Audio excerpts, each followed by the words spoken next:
Vamos a dar comienzo al panel del eje 3, la irrupción de lo inesperado en las escenas cotidianas. Va a ser la coordinadora Ana Carolina Ferreira. Y bueno, solamente decirle a las y los panelistas, por favor, si pueden hablar bien cerquita del micrófono, porque hay gente que nos está viendo por streaming y si no se dificulta el audio, eso solo. Muchas gracias.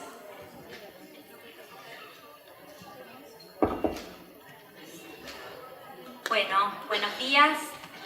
Muchas gracias por estar aquí. Estamos muy emocionados. Voy a presentar la mesa correspondiente al eje 3, la irrupción de lo inesperado en las escenas cotidianas. Bueno, como ya dijo nuestra Agustina, soy Carolina Ferreira, trabajo en el equipo prácticamente desde el inicio, primero como alumna y hoy, bueno, codo a codo con mis compañeras y compañeros. Y el eje de esta mesa es la irrupción de lo inesperado en las escenas cotidianas. Tierra Trágame puede ser la solución que un sujeto encuentre ante la irrupción de lo que no esperaba encontrar, lo inesperado, lo real, decimos en psicoanálisis.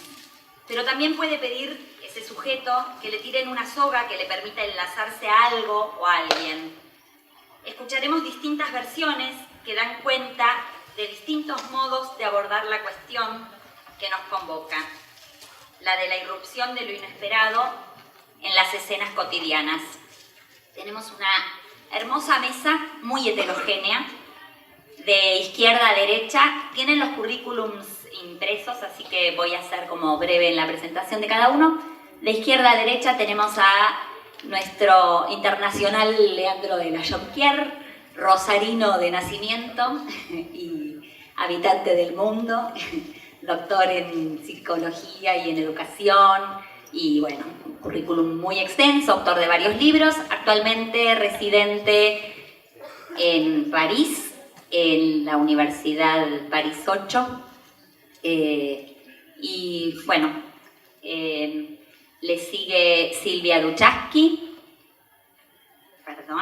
licenciada en Ciencias de la Educación y magíster en Sociología de la Cultura y Análisis y Cultura por IDAES UNSAM, investigadora del programa de Políticas, Lenguajes y Subjetividad del Flaxo, también autora de varios libros y responsable de varios seminarios de posgrado. Le sigue Amelia Imbriano, decana de la Facultad de Ciencias Psicológicas de la Universidad Kennedy, licenciada en Psicología y especialista en Psicología Clínica, doctora en Psicología Clínica, Psicología Social y diplomada en diversas disciplinas. Tanto Silvia como Amelia, autoras de varios libros. Y Ana Abramowski, a mi izquierda,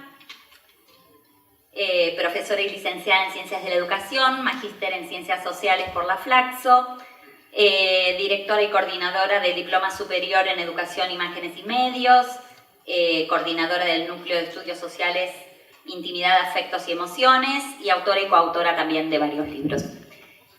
Bueno, los dejo con los panelistas y espero que disfrutemos de este encuentro.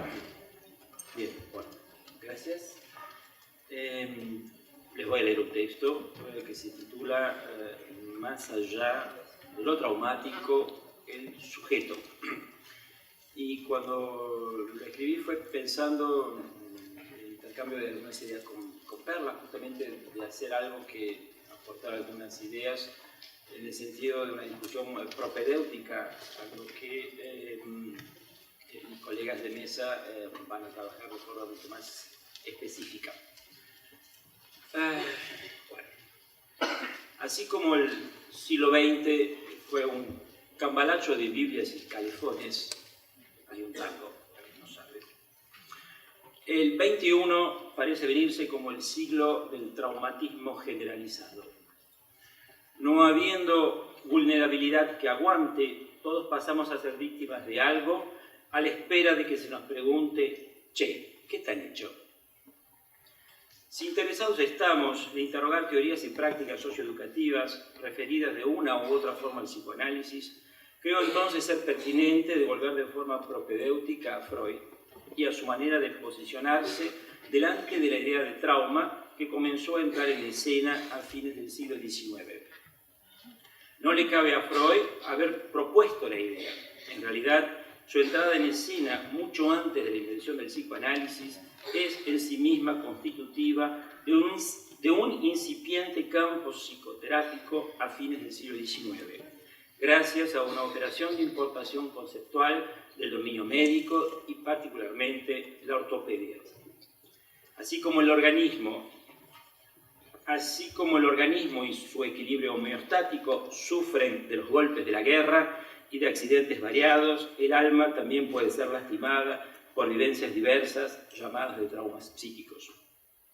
No obstante, le cupo sí a Freud primero apoyarse en esta idea que era de la época, conjuntamente con Charcot y Breuer, para así tomar distancia de las tesis degenerativas y del nihilismo terapéutico ambiente en el caso de la histeria. Ya en una segunda vuelta, le cupo a Freud tomar distancia de esa idea de trauma para también así alejarse de sus primeros compañeros de ruta y poder inventar, solito mi alma, como diría mi abuela, el psicoanálisis. Sin embargo, la idea de trauma, así como la guerra, continuó a golpear en la puerta del psicoanálisis, obligando a Freud a ocuparse más de una vez de demarcar su diferencia específica. La idea de trauma es un estorbo epistemológico del cual a Freud le costó zafar. Intentó diluirla de todos modos, llegó inclusive a declarar en la introducción al simposio sobre la neurosis de guerra en el 19 que la represión que está en la base de toda neurosis puede ser pensada como una neurosis traumática elemental.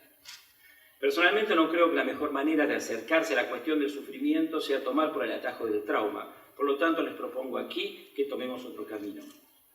Si hay, en cambio, una afirmación de la cual Freud nunca renegó, es la siguiente: las histéricas sufren de reminiscencias.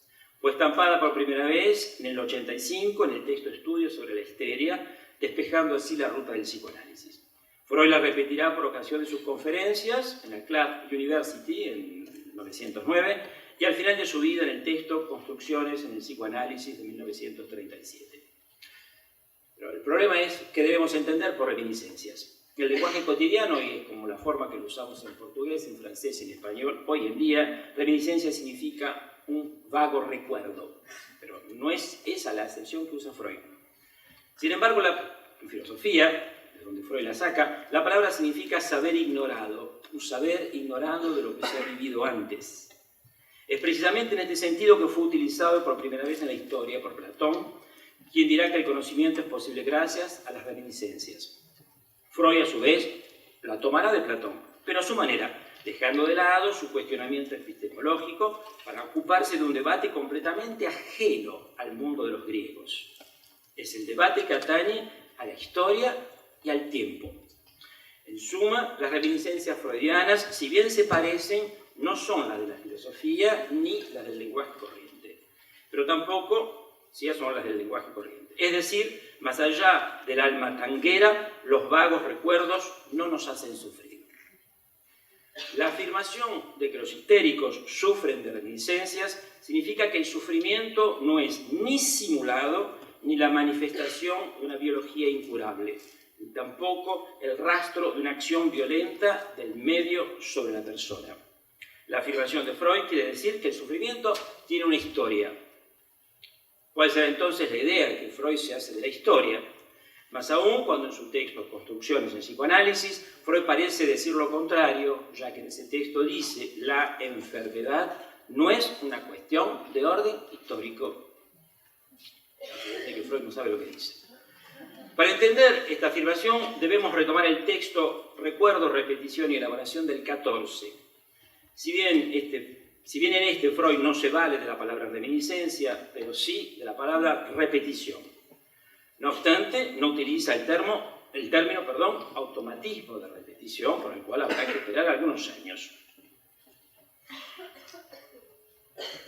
La tesis avanzada por Freud en Recuerdo, repetición y elaboración es que el tratamiento psicoanalítico busca la sustitución de la repetición por la rememoración a través del trabajo de elaboración o perlaboración realizado bajo transferencia. Después de haber introducido en 1920 la idea del automatismo de repetición y el nuevo dualismo funcional, Freud dirá que el recordar nunca agota la repetición. Esta es la razón precisamente por la que se supone que el analista debe hacer construcciones durante el tratamiento psicoanalítico. La actividad de perlaboración siempre presupone la transferencia y por lo tanto el recordar no se reduce al simple hecho de contar una historia en cualquier situación a cualquiera. Esta diferencia entre la historia y la rememoración bajo transferencia reinscribe la distinción que Freud hiciera entre el trabajo del arqueólogo y el del psicoanalista. Freud dirá en el texto del 37 que la enfermedad, a diferencia de los restos arqueológicos, detiene una fuerza actual. Esta fuerza, aún viva, debe ser precisamente el objeto de elaboración psíquica para dar lugar a la verdad histórica. Freud ya había usado esta palabra, verdad histórica, en El futuro de una ilusión, del 27. Pero esta verdad histórica no es la verdad de la cual el neurótico piensa hablar cuando cuenta su novela individual. La verdad histórica siempre es a construir bajo transferencia, por lo que tanto el analizando como su analista participan de su construcción. Freud es claro sobre este punto. La verdad resulta de una construcción nueva y no de una reconstrucción a partir de vestigios inherentes como hacen los arqueólogos.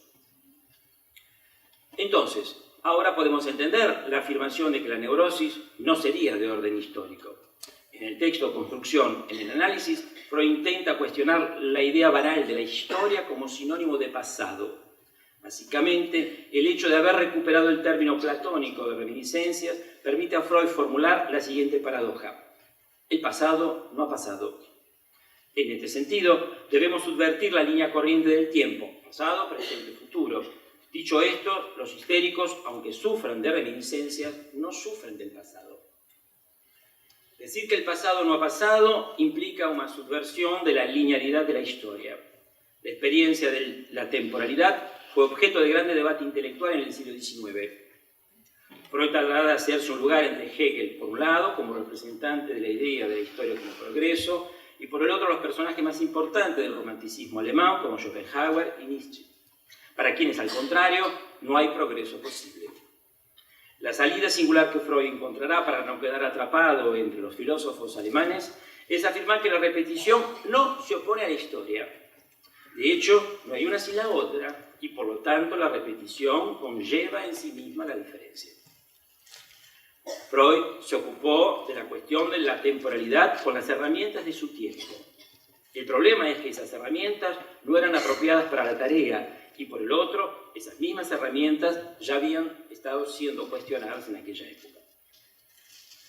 Las ideas de su época que Freud usará para tratar de la temporalidad son el determinismo termodinámico y la tesis biológica sobre la transmisión de los caracteres adquiridos. El embrollo de la tesis de la transmisión es bien conocido. Freud necesita justificar la universalidad del Edipo sin recurrir a las ideas innatas. Entonces, por un lado, inventa Totem y Tabú, 1912, y por el otro, para hacer viajar en el tiempo la prohibición del incesto, acaba recuperando la tesis de la transmisión hereditaria, que será abiertamente criticada aún Freud en vida. Sin embargo, en Moisés y la religión monoteísta, Freud dirá que a pesar de esa idea ser criticada, él no podía abandonarla.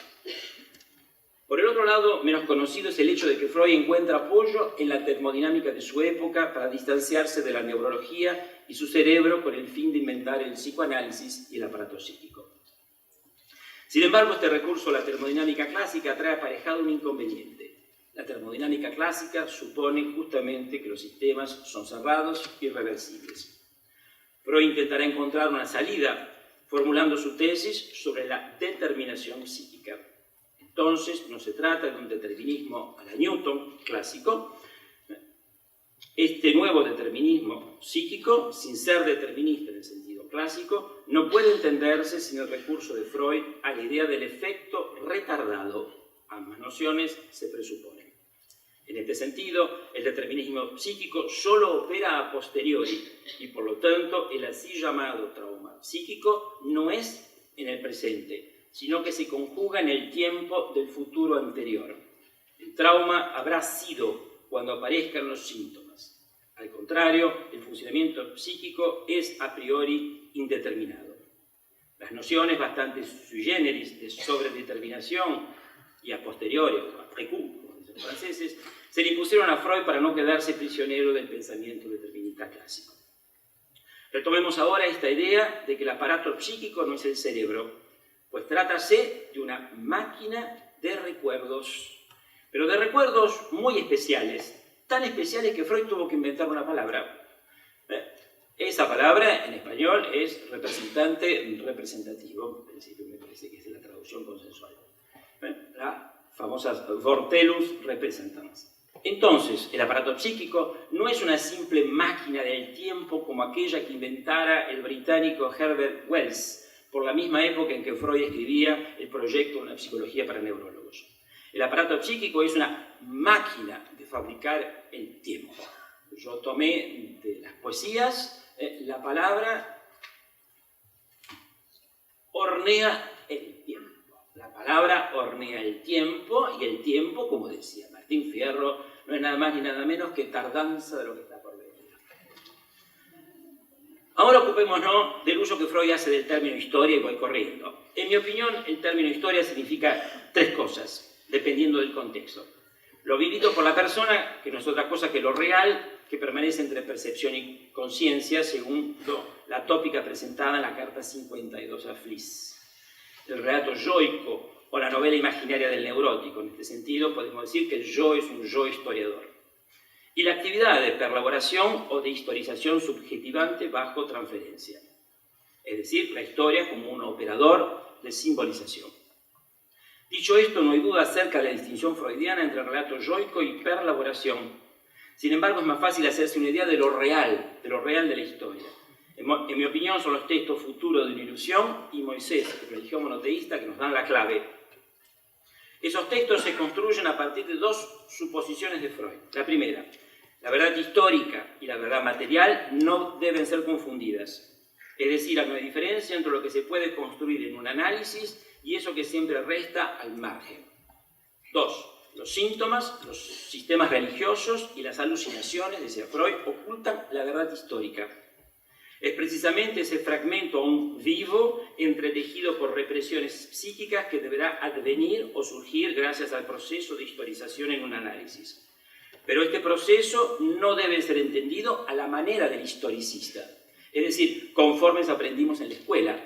La historia detiene la verdad que debemos conocer para no repetir ahora los mismos errores del pasado. En resumen, analizarse no es historiar a la manera del historicismo. No se trata de recordar para saber, es decir, no se objetiva tener en mano una verdad histórica, una pieza arqueológica de museo. Por el contrario, el trabajo analítico objetiva dejar atrás el pasado. Recordar para Freud significa, paradojalmente, olvidar. Pero ¿cómo es posible entonces olvidar lo que pasó? Por la simple razón que lo que pasó no ha pasado. Ello insiste en pasar. En mi opinión, esta idea está presente en el texto de Moisés. Su escritura es para Freud una especie de segundo encuentro con Moisés, y tomamos como siendo el primero la visita a la iglesia de San Pietro in Vincoli en Roma. Ese texto le permite a Freud establecer la verdad histórica de la narrativa judía en la que él vino al mundo. Moisés era egipcio y fue asesinado por aquellos que seguirán su doctrina. La verdad histórica no debe tomarse como la verdad material. Se trata de construir una verdad que le permitiese a Freud desprenderse del pasado para así poder morir en Londres sin haber cedido a su deseo. Debemos evitar confundir las dos verdades. No se trata que una sea la objetiva y la otra sea la subjetiva. La verdad material no puede ser ocultada, pues simplemente ella no es. Ella, así como el real lacaniano, tampoco posee una dimensión ontológica. La verdad material es una falta a ser que se cuela por los meandros de la construcción de la verdad histórica. Esta última, resultado del análisis, es el orden de una semejanza o de mímesis que en el interín ha perdido el supuesto modelo, la verdad material. Esto me permite decir que el análisis o cualquier práctica socioeducativa que encuentre inspiración en la experiencia freudiana no pretende encontrar una verdad oculta, sino más bien desactivar la represión que da cuerpo a las reminiscencias que nos hacen sufrir conforme sentenciara inauguralmente Freud. En otras palabras, no se trata de encontrar el registro de lo que le han hecho al sujeto, sino más bien de dejarle bien decir qué tiene que ver él con eso que le pasa ahora. Los términos reminiscencia y repetición dicen de la intemporalidad del inconsciente y de su sujeto, aunque nosotros, los seres hablantes, seamos seres lanzados a la historia, historia que uno no escribe, bueno, pues quien la escribe es siempre el otro después. Gracias por la atención.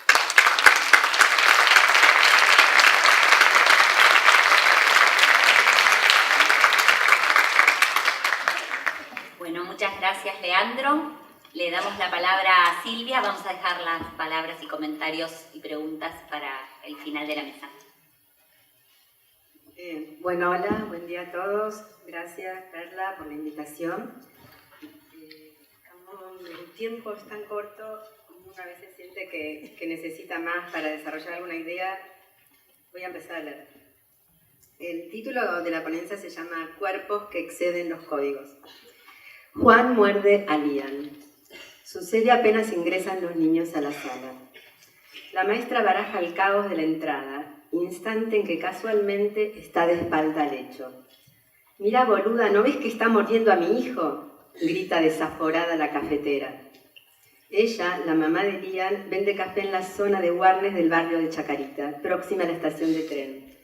María tiene 4 hijos, su marido está preso. Por las tardes alguien la vio en la puerta del Chino tomando birra con unos chabones. Vanina, la directora, intenta calmar la situación. María está ofuscada. Grita a los 4 vientos. Su cuerpo aguerrido despliega ampulosos ademanes que atemorizan a la directora. Ella la invita a la dirección mientras tiembla frente a esa madre que parece presta a trompearla. Agamben, en relación al gesto, dice: la marca del autor está en la singularidad de su ausencia. La marca de este gesto está en la singularidad de la ausencia de la investidura rígida del rol y de la función. Vanina tiembla frente a la madre, pero la llama. Una directora no tiembla, ella tiembla. Le explica que a esa edad los chiquitos muerden, no solo pero también. Sus cuerpos funcionan como sensores del mundo, tocan, golpean, drenan todo tipo de fluidos corporales, buscan otros cuerpos, caricias, abrazos, llantos, risas y balbuceos brotan a destiempo para la lógica escolar. María en la dirección comienza lentamente a calmarse. En algún momento se seca torpemente alguna lágrima. Yo no estoy llorando, no lloro. La fragilidad asusta, no sé, acá está mal. Bueno, asusta la fragilidad, verse frágil en un momento en que la hostilidad de los tiempos arrasa huracanada. Hace falta un cuerpo duro para sobrevivir. Mientras charlamos con Fernanda y Vanina, las coordinadoras, no para de abrirse la puerta de la dirección. Interrupciones varias no las alteran, más bien despliegan una curiosa habilidad para registrar lo que viene y anudarlo a una charla sinuosa. Mientras leemos este escrito en nuestro equipo de trabajo, mis compañeras me acotan: no digas interrupciones, más bien irrupciones.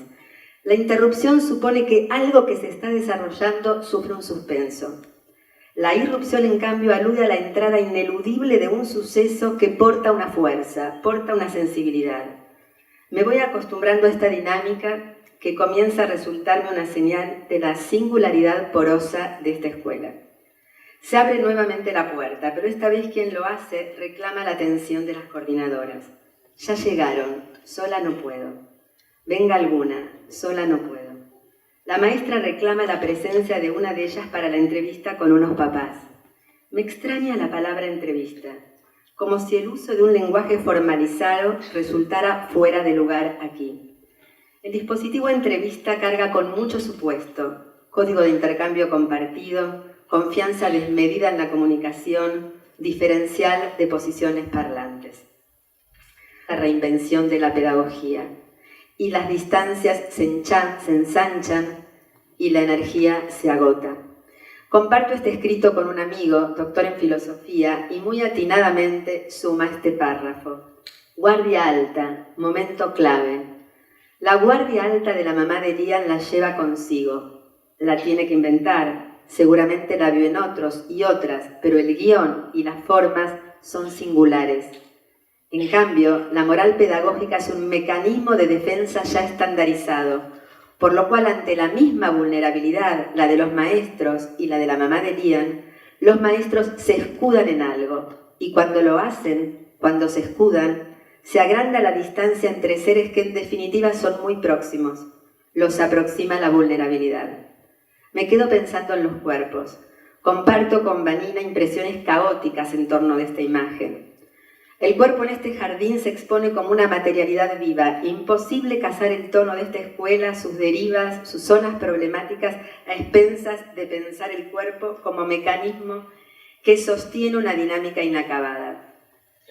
Cuerpos de maestros con rastas, cuerpos que ingresan intempestivamente y sin permiso a la dirección, cuerpos de niños que duermen al lado nuestro mientras conversamos, cuerpos que deciden armar roperos comunitarios en tiempos en los que la precariedad avanza, cuerpos de directoras corriendo con guitarra en mano para hacerse cargo de las salas en las que se ausentan los maestros, cuerpos enérgicos y temblorosos improvisando intervenciones en situaciones tensas, cuerpos de escrituras que padres y madres deslizan sobre los pañuelos blancos de las madres de Plaza de Mayo mientras acompañan el periodo de adaptación de los hijos. Cuerpos disponibles frente al pedido urgente de una maestra para conversar con una madre y un padre. Cuerpos de lecturas infantiles escritos por travestis. Cuerpos de músicas que escuchan los niños, niñas, pero que exceden las clasificaciones con las que se menosprecia la sensibilidad de la infancia. Cuerpos que, lejos de un automatismo gestionario, envuelven un pensamiento en cada uno de estos gestos. ¿Y qué piensa este cuerpo? ¿Cuál es su politicidad? ¿En qué lengua se escribe? ¿Qué preguntas se hacen? Enumeramos cuerpos en situación, pero en verdad lo que hacemos es tantear en el universo de la lengua hasta encontrar las palabras que le hagan algo al parloteo inerte de la pedagogía. Es desde el cuerpo, capacidad de afectar y ser afectados, que buscamos palabras cuerpos, otras que aquellas que están tan a mano, tan dichas, tan a distancia del barullo de la afectividad.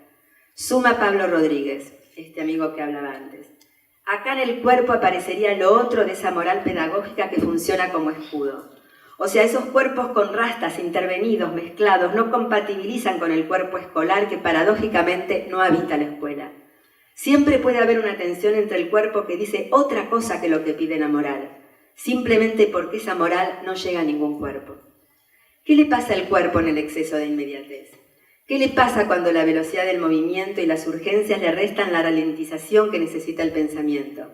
Pero al mismo tiempo, ¿qué potencia envuelve a los reflejos que están ahí en la llamada del instante? Una de las coordinadoras acude al llamado de una maestra que no puede sola.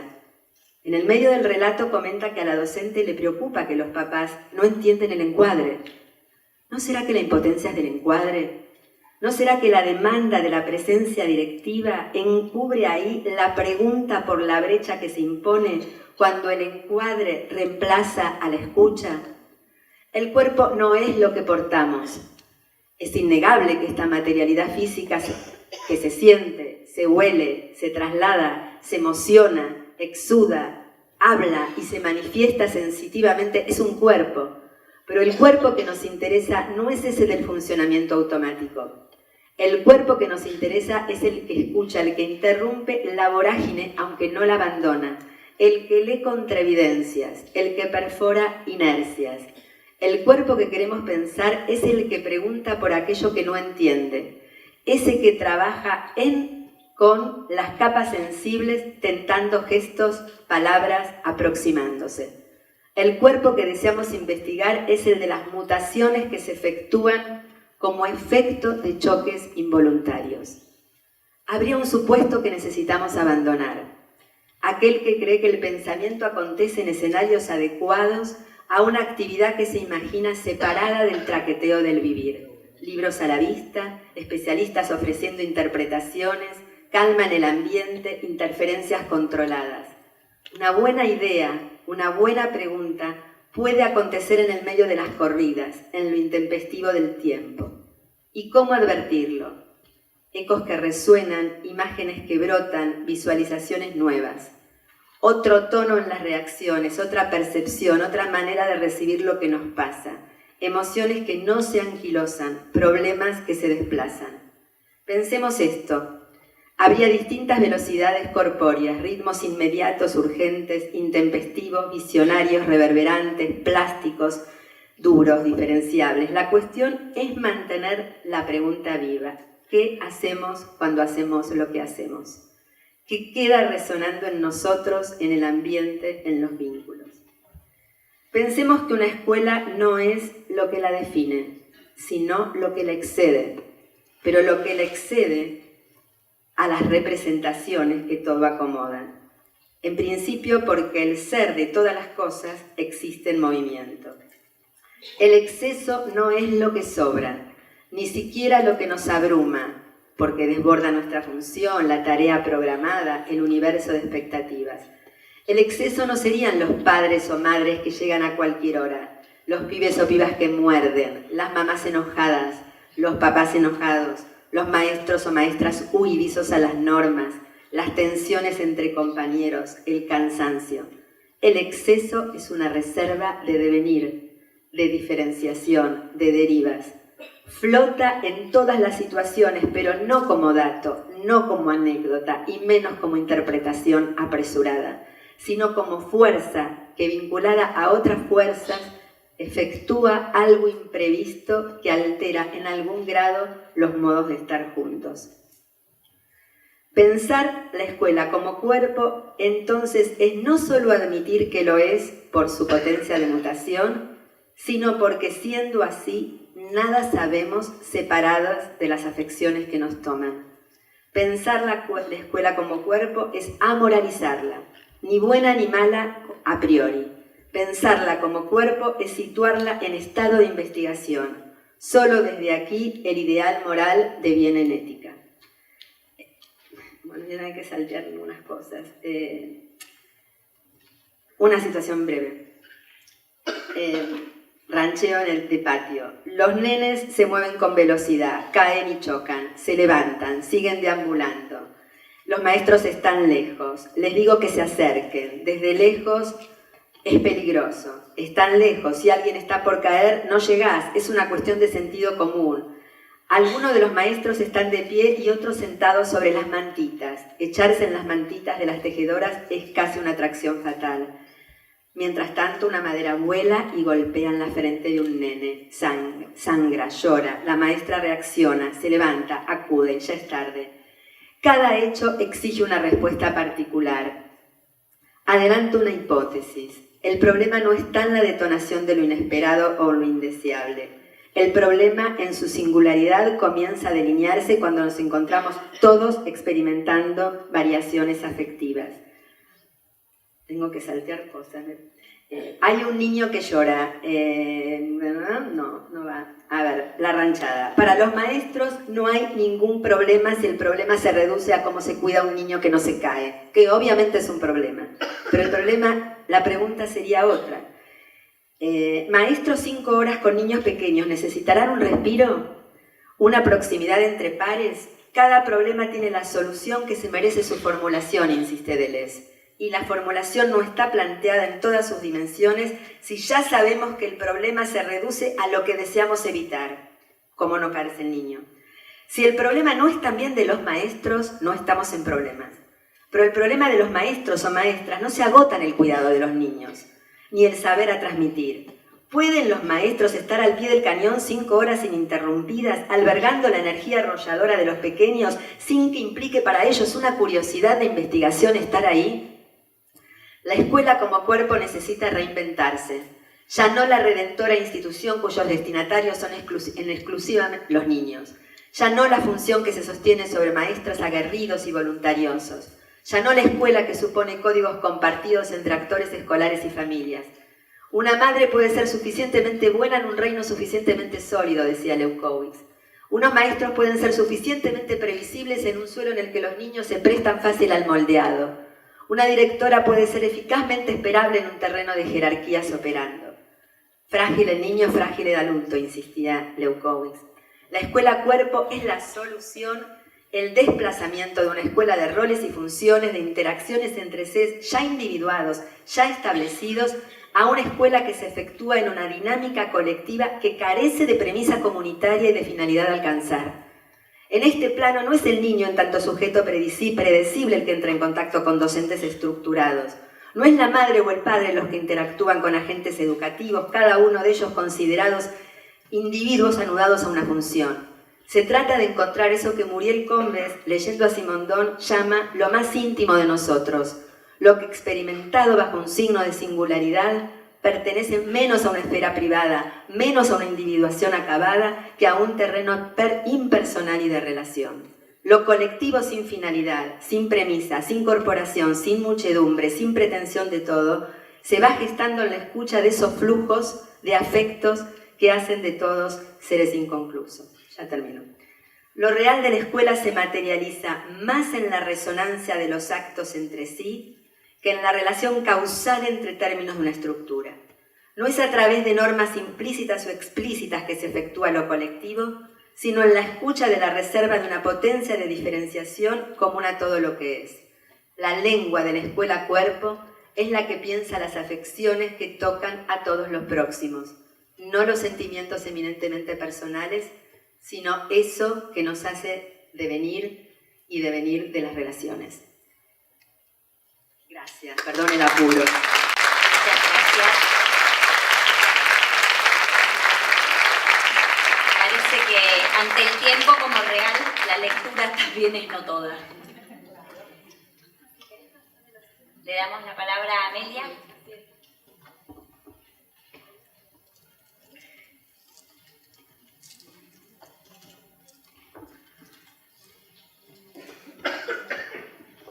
Agradezco a Perla Silvanovich y Mercedes Milicelli esta ocasión, esta invitación. Muy buenos días para todos los presentes, muy buenos días para los que nos siguen online. Y bueno, perdón si me han visto acomodar papeles, pero tenía un texto para 20 minutos, resulta que las ponencias son 15 y bueno, hay que arreglarse con el no todo, también será un desafío. Interesante, algo que dijo Leandro, el azar quiso que esas hadas poetisas, cuando nos enviaron sus mensajes por escrito, bueno, a mí me cayó algo que tiene que ver con lo que me interesa. Dice, la palabra pregunta ¿quién? Hornea el tiempo. Bien, hay algo que no dijeron en mi currículum. Estuve trabajando en lo denominado escuelas de recuperación, 20 años, en distintos puestos, obviamente. Desde maestra terminé siendo la directora de un gabinete psicopedagógico. ¿De recuperación? ¿Recuperación de qué? Mi experiencia fue, bueno, el desafío de una construcción subjetiva, de una construcción de algo, de un sujeto en relación a un deseo. ¿No todo? Sí. No porque no se logra lo que la maestra, la psicoanalista, el interviniente de orientación psicoanalítica intentan. No todo porque el deseo es, no todo. El deseo surge ahí, en la diferencia entre lo pretendido y lo hallado. ¿Construcción? Sí. vale el desafío, vale resistir, vale el desafío de una construcción que tenga que ver con asistir al sujeto que el mundo actual lo deja solo frente a la pulsión. Y, digamos, entiendo que con este concepto lacaniano de sujeto de goce, bueno, de lo que estamos hablando es de que la pulsión lo arrasa, ¿verdad? Lo desborda, lo empuja a lo que hay. Bien, hay un mechado de trabajo clínico. Es acerca de lo que podríamos llamar los padres del niño y un niño. ¿Cómo se presenta lo inesperado? Porque siempre, a ver, actualmente uno espera lo inesperado, pero eso inesperado sacude, siempre se presenta de un modo original, particular, que hay que poder resistir, que hay que poder sostener, que hay que poder acoger a riesgo de meter la pata, porque uno está ahí jugando una presencia. Bueno, hay que arreglárselas para que esa presencia sea significativa. O sea, para que esa presencia tenga un valor significante y abra un intervalo significante. Entonces, posibilite la emergencia de un sujeto. Bueno, para eso uno intenta arreglárselas. Sale, no sale. Es un desafío.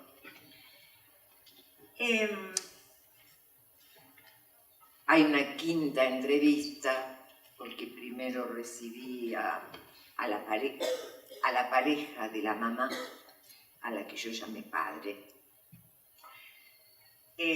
Después de 2 o 3 entrevistas con él, recibí a la mamá y por último a Mariano.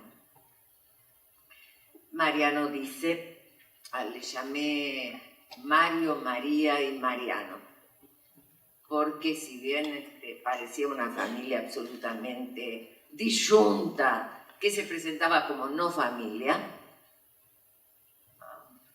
bueno, mi posición fue que eran familia y que no estaban disyuntos. Entonces me ocurrió esa seguidilla de nombres. Mariano dice, vengo a jugar con vos, ya me explicaron. No sé qué mierda te tengo que decir mientras que juego. Yo no quiero venir. Estaba presente Mario. Mariano, tenés que limpiar el suelo con la lengua. A lo cual yo respondo, quizás lo está estampando. ¿Por qué digo eso?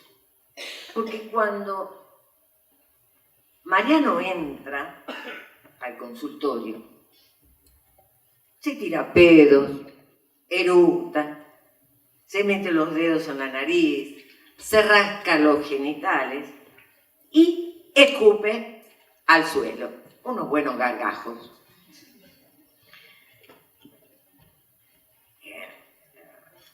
A la edad de Mariano, se es especialista en gargajos. Frente a la irrupción del padre, tenés que limpiar el suelo con la lengua. Salgo como puedo. Y lo que me salió fue decir, quizás lo está estampando. Ahí dejando como, ¿no? Medio en off, medio en suspenso. Y Mariano, el niño, mirando una estantería que tenía una serie de jarrones, pregunta, ¿de quién son? Y yo le respondo, están estampados. Porque aproveché la ocasión de que esos jarrones estaban estampados. Bien. Una primer situación en donde se presentó lo inesperado de otra manera. Yo entiendo que lo inesperado y esa presentación de solo frente a la pulsión de no saber cómo arreglársela en Mariano era el reality show, era un efecto, demostración absoluta. Respecto de Mario, que es el que pide la consulta, dice, Mariano tiene ADD, lo diagnosticó el doctor X y ya está medicado. Toma la medicación pero no le hace nada, patea todo, escupe. Por eso con mi terapeuta decidimos que lo vea un psicólogo. Yo le pregunto, ¿qué pensás del diagnóstico? Lo diagnosticó el doctor X. Uno se equivoca, pienso yo, bueno, lo que me sale decir fue, ¿qué sentís respecto de lo que hace? Que tiene una ADD imposible de curar. Es el hijo de mi mujer. Tiene ADD, no hay nada para hacer y lo diagnosticó el doctor X. Bien. Bueno. A esta forma de estar solo frente a la pulsión lo llamo circularidad del S1. Tiene ADD, tiene ADD, tiene ADD.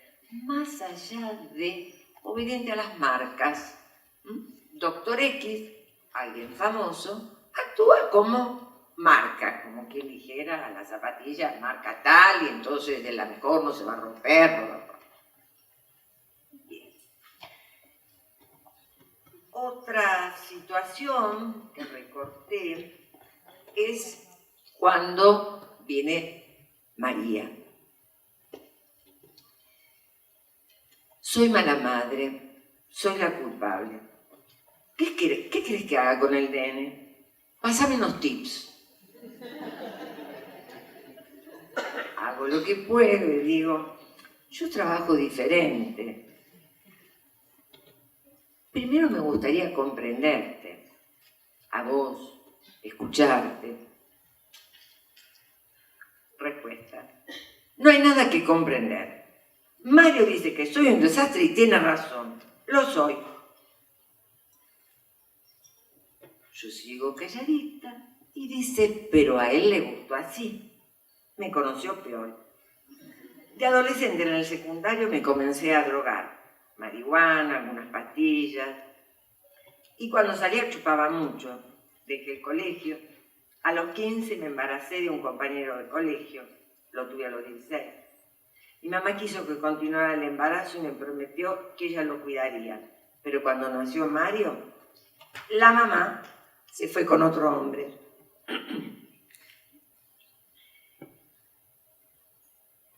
Comencé a trabajar en un boliche porque me quería rajar de casa. Me emborrachaba mucho, dormía durante el día. Ahí sí que cogí a gusto. Chupé y cogí hasta reventar.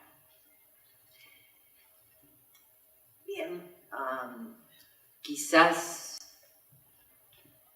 el modo de estar sola frente a la pulsión, de una elección particular, fue la de decir, soy culpable. Y después demostrarnos estos objetos tapón, la droga, las pastillas, alienarse a, bueno, Mario dice, yo soy lo que Mario dice, lo que el otro dice. Y en algo para divertirnos un poco. El título de la ponencia es La soledad contemporánea frente a la pulsión y la erupción de lo mortífero. Entiendo que estos tres pequeñas viñetas nos muestran cómo irrumpe lo mortífero y yo creo que nos dan cuenta de algo. somos alóctonos. Alóctonos es una palabrita que encontré en el diccionario y que se refiere a cuando un ser está fuera de lugar. Y entiendo que estamos fuera de la palabra, fuera de la multivocidad de la palabra, fuera de los juegos de la palabra. Que eso es lo que ha producido el discurso capitalista, el discurso de gestión comercial, como le llamo yo, que es por eso la anomia que sufrimos y entonces esta soledad pulsional. Y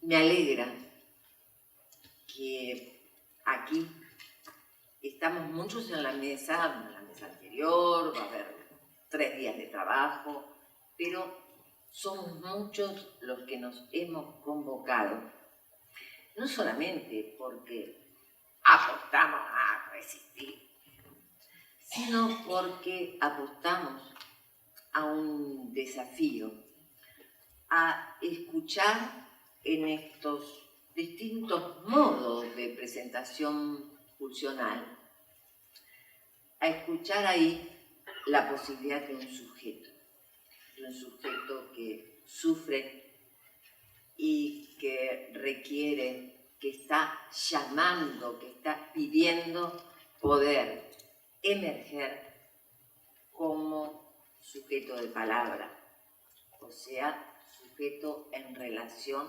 al no todo, como sujeto en relación al deseo. Muchas gracias.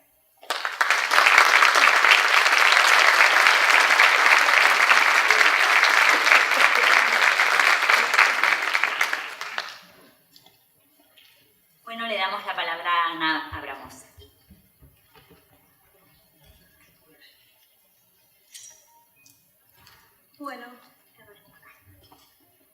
Bueno, buen día. Muchas gracias por la invitación a Perla a participar de este panel.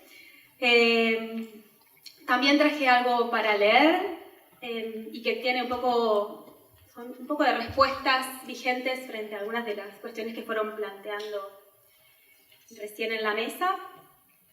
Y quiero proponer algunos pensamientos que están un poco incipientes en torno a la llamada educación emocional. Me interesa, por un lado, intentar comprender este fenómeno, su éxito y su notable propagación, y por otro lado, argumentar mi desacuerdo con este modo de concebir a las emociones en su cruce con el ámbito de la educación. Muy brevemente, para quienes desconocen el tema, voy a decir que la educación emocional es un fenómeno que desde hace relativamente poco tiempo, tal vez 5 años para dar un número redondo, pero seguramente más, está ingresando a las aulas de manera asistemática, pero también está siendo impulsado por políticas educativas oficiales, que incluyen legislaciones y capacitaciones docentes. No se trata de un fenómeno local, sucede en Argentina, en Chile, Uruguay, Colombia, México, por nombrar algunos países vecinos y otros no tanto, en Estados Unidos, en Europa. En el marco de la educación emocional, niñas, niños, jóvenes deben aprender a gestionar sus emociones. Para lograrlo tienen que recurrir centralmente a 2 operaciones denominadas autoconocimiento y autorregulación. A partir de ellas, el yo deberá autoexaminarse con detenimiento, calma y de manera reflexiva, para en primer término reconocer qué está sintiendo y en un segundo momento apaciguar, controlar aquellas emociones que se encuentren confusas, en ebullición o desatadas. Así que tenemos unas respuestas para dar a Mariana. La educación emocional se inspira en la noción de inteligencia emocional surgida en los años 90 del siglo pasado. Una persona inteligente en términos emocionales nunca se sentirá abrumada por sus emociones, sino que sabrá usarlas como competencias y habilidades. Habilidades para su desempeño laboral, su éxito social y su vínculo con los demás. En este punto se persigue construir un yo fortalecido emocionalmente, con autovaloración, autoestima y autoeficiencia, pero también dispuesto a la cooperación y la comunicación con los otros. Por eso se celebran actitudes positivas tales como el diálogo, la escucha, el trabajo en equipo, el saber pedir ayuda, la sociabilidad y la empatía. Otro pilar de esta educación es el énfasis en lo positivo, tener actitudes y conductas positivas, construir relaciones positivas, crear climas positivos, pensar en positivo. Y esta positividad viene de la psicología que inspira la educación emocional, que es la llamada psicología positiva.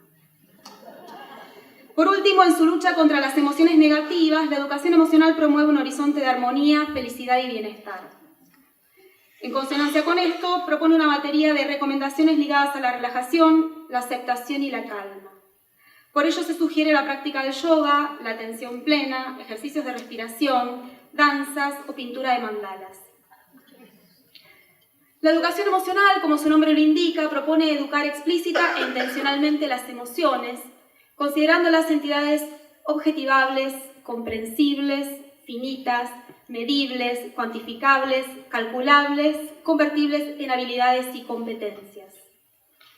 Y su finalidad es la adaptación de los individuos a un entorno laboral, social, familiar, escolar, que se presentará cada vez más dinámico e incierto.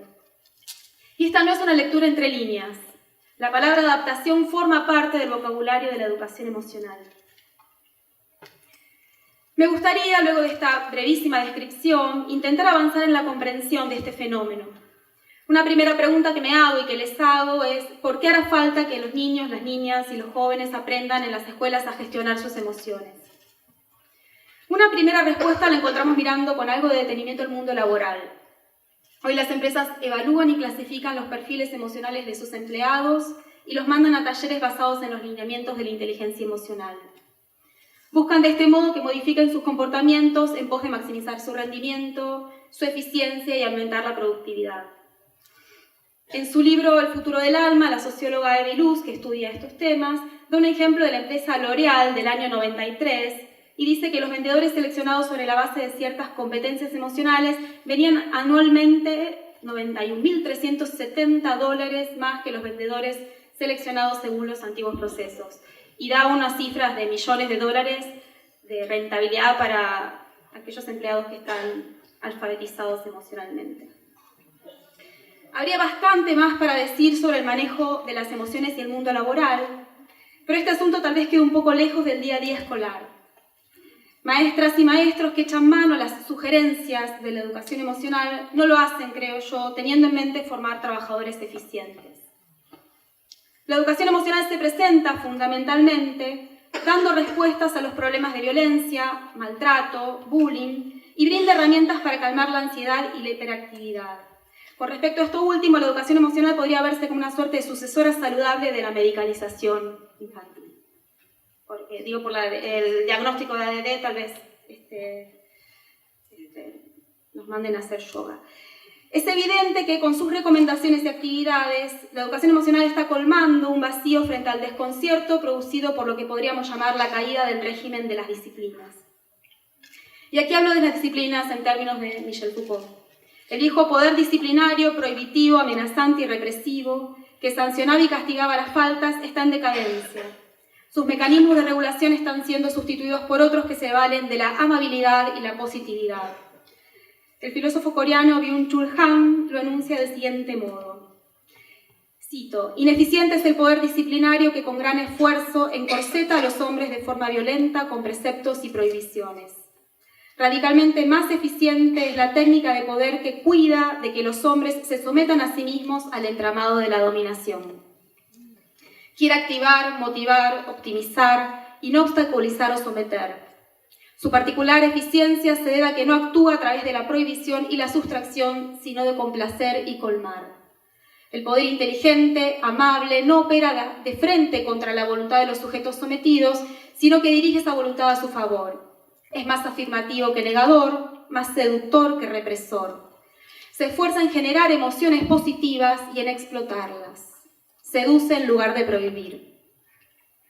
La educación emocional es un dispositivo de relaciones que obedece a un nuevo tipo de poder. Un poder amable, positivo, que no confronta sino que seduce, que no obliga sino que busca consentimiento. En nuestras sociedades postdisciplinarias, la educación emocional se recibe con los brazos abiertos porque se presenta como una herramienta eficaz, calma, serena, afectiva, para lograr que los chicos se porten bien. Por eso encontramos que sus estrategias se usan muchas veces para intervenir en aquel ámbito que las escuelas nombran como convivencia y que vino a ocupar el lugar de las antiguas pautas disciplinarias. Como dije, la educación emocional se recibe con los brazos abiertos. Y me interesa pensar por qué tiene tanta aceptación y tanto éxito. Su principal cualidad es, como decía antes, llenar un vacío, dar herramientas e instrucciones simples y precisas para la intervención cotidiana. Otra de sus cualidades es su manera de presentarse en sociedad. Estas políticas educativas emocionales hacen alianza con una crítica extendida que plantea que la escuela se ocupó prioritariamente de desarrollar el intelecto y dejó al descuido el mundo sensible. De este modo, la educación emocional encabeza una suerte de revancha emocional y de manera lúcida apela a una concepción de emoción accesible para todos. Las emociones son simples, transparentes y auténticas. Las hay positivas y las hay negativas. En el primer caso deben escucharse y respetarse y en el segundo neutralizarse. Otra explicación del éxito de la llamada educación emocional es el triunfo del llamado etos terapéutico, la pregnancia de las prácticas del cuidado del yo en nuestras vidas. La educación emocional habla una lengua que todos conocemos, la de la respiración, la necesidad de regular el estrés, la de las terapias corporales. Y esto presenta, al menos para mí, una interesante dificultad, porque estamos todos y todas en distinto grado metidos en el fango de las prácticas del cuidado del yo, con idas y vueltas, con contradicciones y con más o menos convicciones. ¿Cómo combinar nuestras prácticas de yoga, nuestro uso de aceites esenciales o consumo de flores de Bach, nuestras visitas al osteópata, con nuestros desacuerdos frente a la educación emocional? Paso a este último asunto entonces, que son mis desacuerdos. Para comenzar a plantear mis desacuerdos, quiero centrarme en la noción de emoción de la educación emocional. Como dije al principio, la emoción se presenta como cosificable y clasificable, trazándose fronteras claras entre las positivas y las negativas. Esta perspectiva intenta barrer con las ambigüedades y las opacidades del sentir, con el carácter inescrutable y muchas veces inefable del mundo afectivo. Esta perspectiva no quiere saber nada con la potencia de las emociones difíciles, feas, confusas, precarias, inesperadas. No quiere saber nada con la bronca, con la indignación, con la vergüenza, con el asco. No quiere saber nada de las emociones que movilizan, que juntan, que cuestionan, que salen a la calle. Creo que la mayor pelea contra la educación emocional es mostrar que las emociones están mezcladas con la ideología, con el poder, con las jerarquías, con la política, con el disenso, con la historia, con las condiciones materiales de existencia. Y que para comprenderlas no hay que aislarlas, sino todo lo contrario, ponerlas en relación con las otras dimensiones de la vida. Y también estoy en desacuerdo con la noción de educación, de la educación emocional, que se reduce a la adaptación, que propone patrones estandarizados y normalizadores, que le habla a un sujeto psicológico, que focaliza en la interioridad de cada individuo, que prioriza vínculos utilitarios, que es funcional a las relaciones de subordinación y sometimiento. Una educación que no habla de la mediación de los objetos culturales, que no se piensa políticamente, que se apura a borrar y apaciguar los conflictos. Una educación que, tomando el título del panel, no quiere saber nada con la irrupción de lo inesperado. La educación emocional emocionaliza en el sentido de negativizar, cosificar, aislar, individualizar y despolitizar los problemas educativos. Y esta emocionalización de los problemas educativos puede ser leída como una nueva forma de patologización. ¿Y qué se le opone a la educación emocional? Alguien estará pensando, todo muy lindo, Abramowski, pero ¿qué le decimos a la maestra que no sabe cómo lidiar con su grupo de alumnos y que encuentra en las técnicas de respiración una vía para que los chicos se calmen un poco? ¿Acaso la alternativa es volver al viejo sistema disciplinario y amenazar a los chicos con amonestaciones? Podríamos decir que la educación emocional, aun sin llevar ese nombre, ha formado parte de la educación escolar desde su origen mismo. La tarea civilizatoria de la escuela tuvo que ver con la distribución de reglas y diccionarios emocionales. A partir de estas reglas y diccionarios emocionales hemos aprendido a significar, manejar y expresar nuestros sentimientos. Toda pedagogía es en alguna medida una pedagogía emocional. Entonces hay quienes plantean que si la educación emocional hubo y habrá, la disputa será en el terreno de sus contenidos y finalidades. Dicho de manera resumida, hacerle lugar allí a las emociones potentes e incómodas y a las finalidades políticas y liberadoras. En esta misma línea de separar la forma y el contenido, alguien dirá que la culpa no es del yoga, de la respiración o del mandala, sino del signo político que le imprimamos. Hace poquito un alumno mío de la universidad, marxista, para más datos, estudiante de historia, me decía que él prende un saumerio para estudiar y que busca construir un espacio de calma, pero no por una cuestión espiritual, sino para cuidar las condiciones materiales de la realización de su trabajo. Porque estudiar para él es su trabajo. Se trata de ideologizar y politizar las prácticas del cuidado del yo, hacer yoga y meditación antes o después de ir a una marcha, o en la toma de una escuela secundaria, pintar mandalas aborteros, hacer un ejercicio de respiración con los alumnos de 5º año para luego discutir la precarización del mercado laboral que los espera a la salida de la escuela. No lo sé. No sé si estas combinaciones serán posibles y deseables. El tiempo, las prácticas y, para ir cerrando y ya volviendo a la temática del panel, la potencia de la irrupción de lo inesperado lo dirán. Gracias.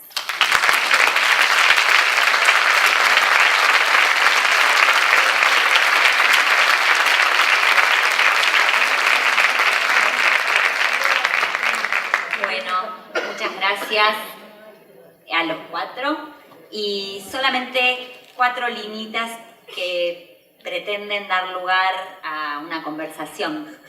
Leandro nos mostró a través de la historización, si se quiere, de parte de la obra freudiana, cómo el padre del psicoanálisis ante el escollo inventaba. Silvia nos propone la necesidad de seguir sosteniendo las preguntas. Amelia se pregunta qué posición adoptar sin negar o desconocer el no todo. Y escuchando a Ana, me acordé de Freud nuevamente, hay que seguir a los poetas, porque me acordé de Aldous Huxley y su mundo feliz. Bueno, invito a que conversemos.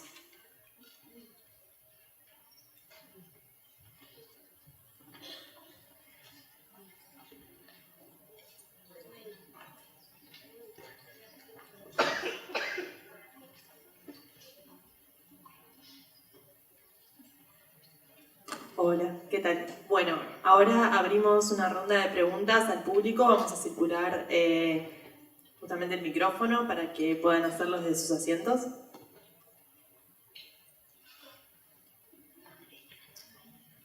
Allá en el medio parece que hay uno. Ah, atrás. ¿Dónde? Atrás de todo. Está la luz.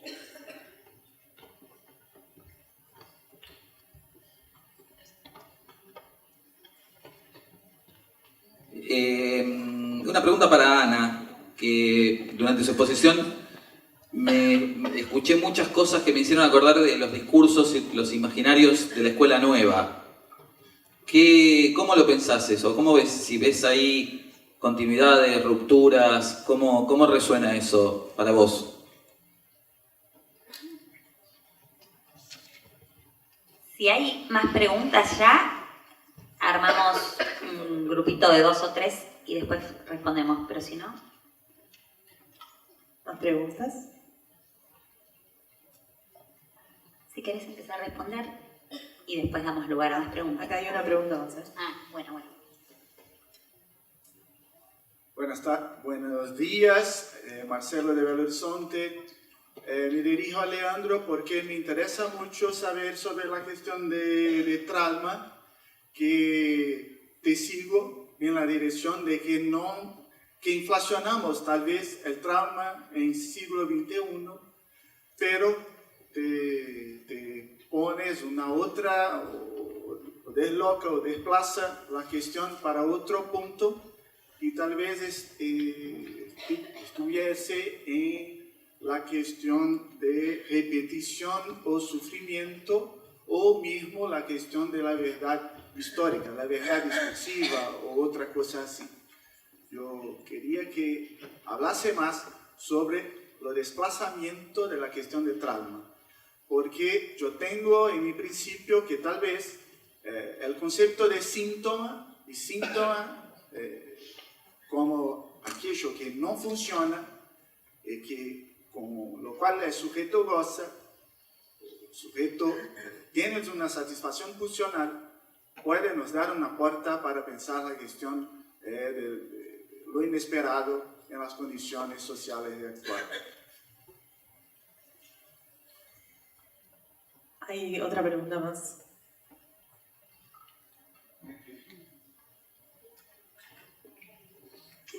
Primero, agradecer las intervenciones, las 4 me interesaron sobremanera. Ahora, a los 4 le pregunto, sobre todo a los que han hablado desde el campo de la educación, que no es mi campo, por eso pregunto como desde la ignorancia en serio, ¿cómo compatibilizar estas reflexiones respecto de, hay una función social de la institución educativa, ¿sí o no? Hay una función social de todas las teorías habidas y por haber. Entonces, las objeciones son porque también la función de la institución, la función social de la institución se ve obstaculizada, o es por una cuestión más ética que tiene que ver con la singularidad del sujeto. Porque a mí me parece que es importante retomar la función social de la institución y ver cómo provocamos su mayor eficacia, ¿no? Gracias. ¿Alguna pregunta más?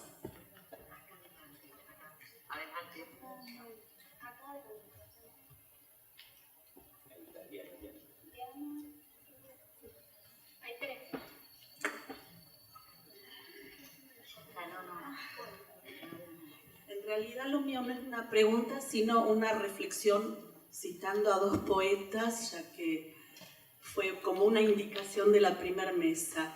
Primero a Héctor Tizón, que dice en un reportaje, cuando le preguntan sobre la verdad, a la verdad hay que serle lejanamente infiel.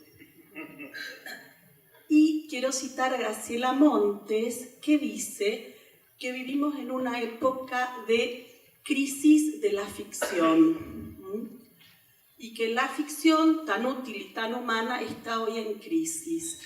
Por lo que me pregunto, en realidad hay una pregunta, una reflexión, si esto que trae Ana Laura, también Rosarina, aclaro que hay 2 rosarinos en la mesa, esto que trae Ana Laura, de esta psicología yoica de las emociones y lo que trae Leandro, no tiene que ver con estas 2 ideas de Tizón y de Graciela Montes, que nos remiten a que vivimos en una época donde pareciera que hay un retorno a lo pre-freudiano, que lo traumático es el acontecimiento real y que los psicólogos y los educadores nos convertimos en una especie de policías a descubrir ese acontecimiento traumático y los culpables. Y creo que por ahí perdemos la ficción, que es lo más humano, y estamos en serios problemas en la época. Bueno, eso es lo que quería decir.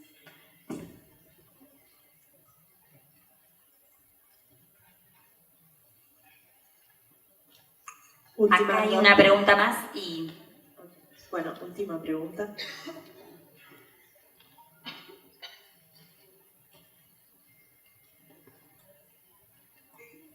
Para todos los expositores, muchas gracias.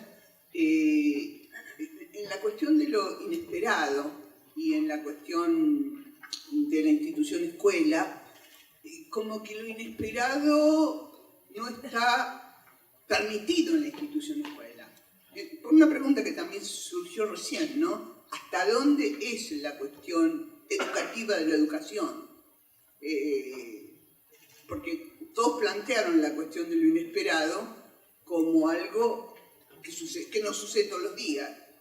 Y con respecto a lo de Tizón, querría agregar que sí, la verdad que ha fallado bastante a la verdad al ser cómplice de mantener encarcelada a Milagro Sala en Jujuy como uno de sus mentores. Bueno, es la última pregunta, lamentamos no poder expandirnos más, pero bueno, es momento de responder, tenemos tiempos acotados, así que bueno. Bueno, gracias por los comentarios y las preguntas y comienzo por la primera que me hicieron particularmente a mí.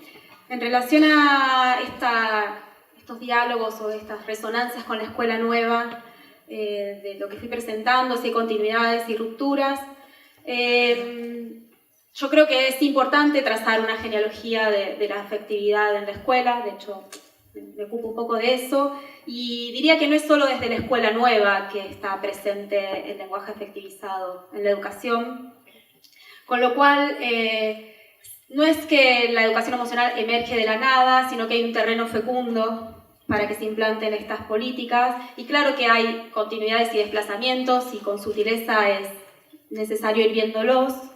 En particular, me parece que para plantear algo vinculado a la continuidad y al desplazamiento, es importante tener presente la presencia de amor romántico en la trama afectiva escolar, que en la escuela nueva, no sé, no veo la persona que me hizo la pregunta, pero en la escuela nueva hay mucho amor romántico presente en esa mirada de los niños, hacia los niños y las niñas, y creo que el amor romántico es un terreno fértil para que, sobre todo para que recibamos con los brazos tan abiertos estas políticas. Nos dicen emoción y se nos cae la baba, y después vemos que lo que es bastante desangelado. Entonces también es eso, hay una entrada como, bueno, ahora vamos a escuchar a las emociones, y cuando vemos la manera en que las quieren escuchar, que poco tiene que ver con lo que presentaba Silvia, que tuvo una intervención bien vinculada a lo afectivo, pero poco tiene que ver con esta noción de emociones que viene de la mano del amor, de la educación emocional. Con lo cual creo que ahí, en esa trama de amor romántico, hay un territorio fértil para que entre en estas políticas, y no sé no sé qué va a pasar, pero yo creo que hay muchas apropiaciones románticas de esto. Hay unas mezclas raras que también hay que ver cómo está entrando el yoga, el mandalas y atención plena en las escuelas. Me sale esto por ahora. La próxima pregunta era para Leandro. Ah, bueno, perfecto. Bien. Había una pregunta sobre la institucionalización que creo que, o por lo menos yo la voy a relacionar con lo que dice Marta, si en la escuela está o no permitido lo inesperado. A ver, lo que voy a marcar primero es quizás la escuela está en un camino en donde libertad se ha confundido con falta de normas y nos enfrenta a los padres, a los psicólogos, a la sociedad en pleno, frente a lo inesperado. Por ejemplo, para la época de los abuelos, bisabuelos de los niños de hoy, se aprendía a leer y escribir todas las letras y todas las consonantes con los principios básicos de ortografía en primer grado. En los años 90 comenzó un método fonético en donde no se le enseñaba al niño a ubicarse en tal lugar de la página, en tal lugar del renglón, a ubicarse, sino que podía utilizar una gran hoja Canson 5 y escribir como le pareciera.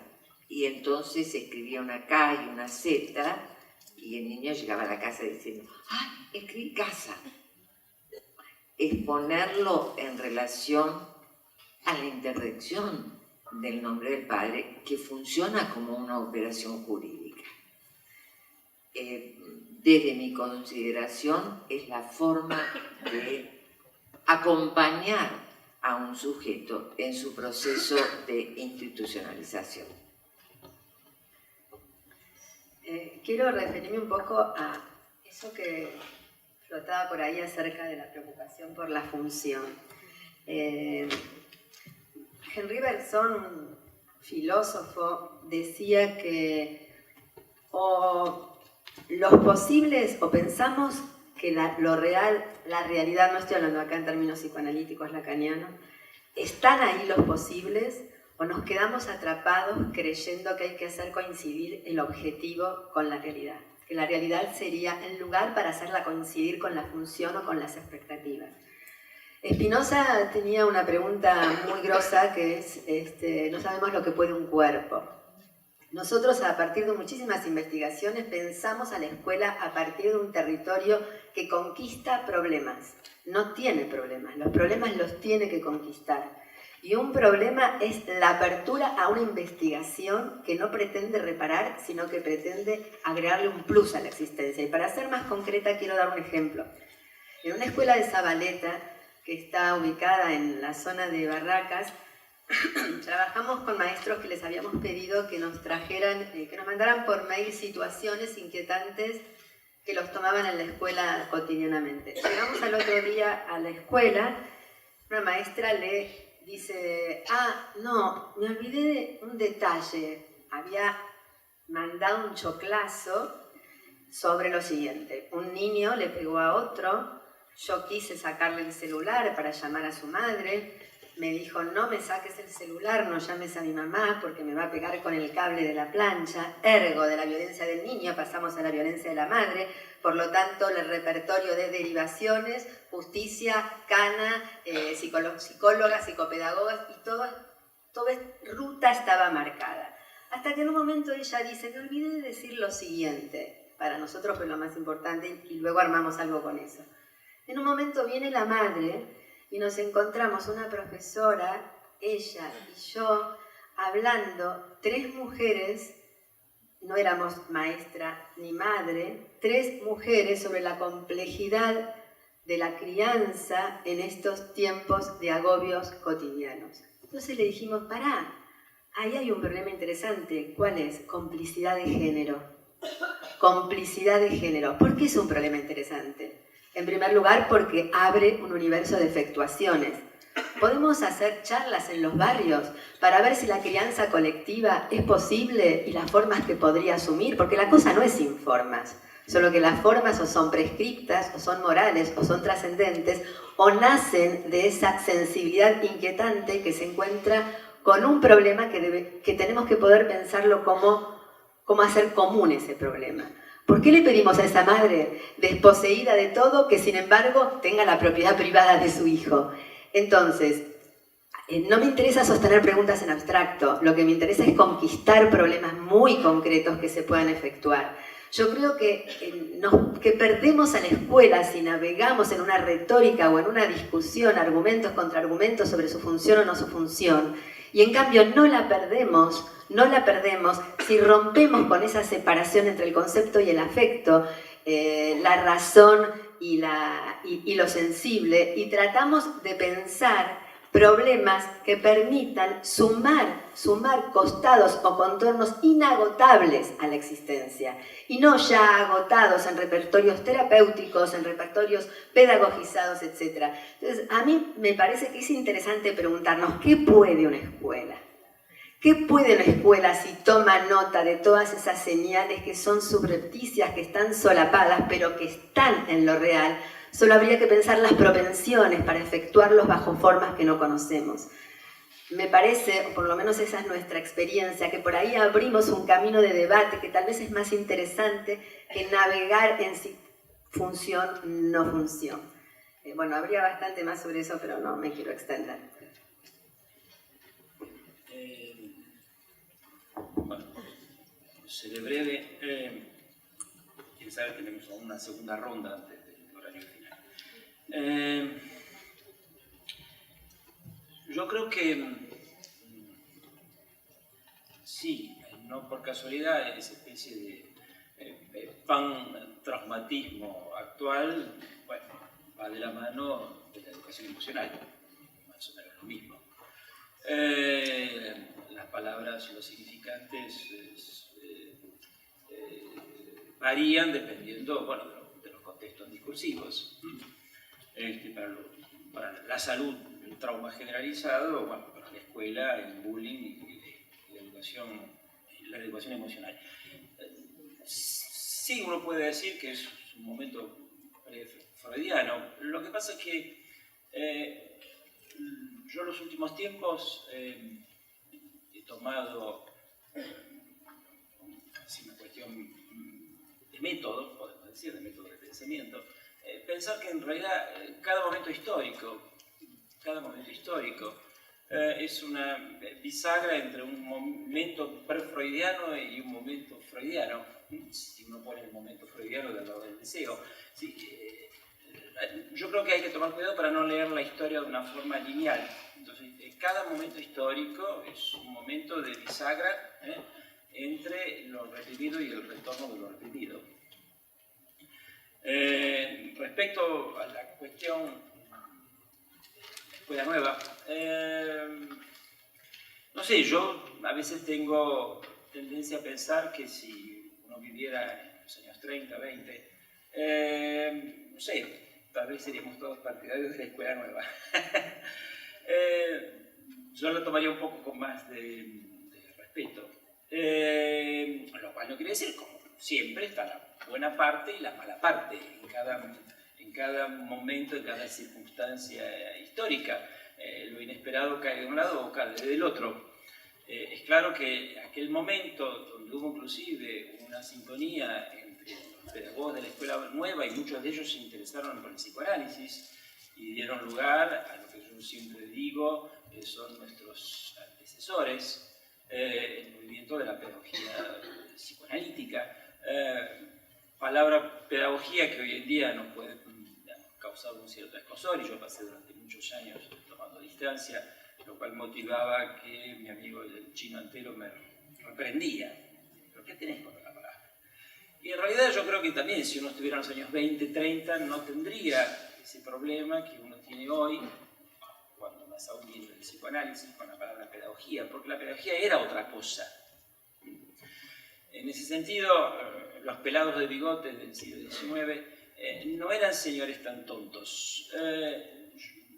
Supongo que si uno viaja en el tiempo, yo creo que ellos también desconfiarían, como desconfiamos nosotros, de educación emocional. Bueno, Marcelo querido, tu pregunta es prácticamente una invitación a hacer un seminario. Bueno, me invitas a Belo Horizonte y yo voy con gusto.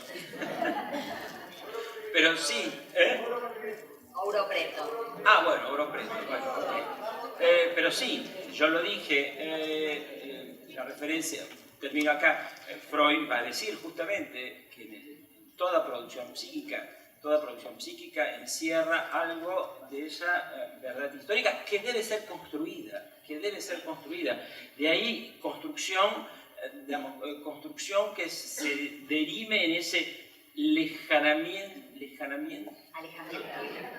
Bueno, el problema de las lenguas. Alejamiento infiel. El alejamiento infiel. Genial. Me hizo acordar, yo leía una vez en Rosario, era joven, en el ómnibus lo devoré. Me perdí inclusive el punto de... Se llamaba Matando enanos a garrotazos. Un cuento del Tizón. Políticamente incorrecto.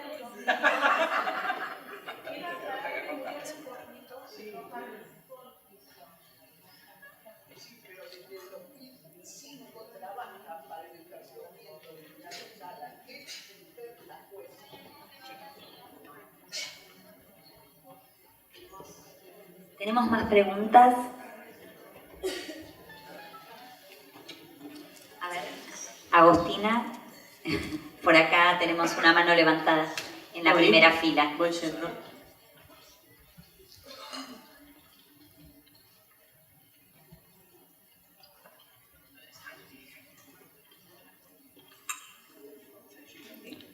Yo quería hacer dos preguntas, una para Silvia y otra para Ana. porque me interesó mucho el título, bueno, la ponencia en general, pero el título que le pusiste me parece un título como muy adecuado, cuerpos que exceden los códigos, nosotros decimos cuerpos que hablan, ¿no?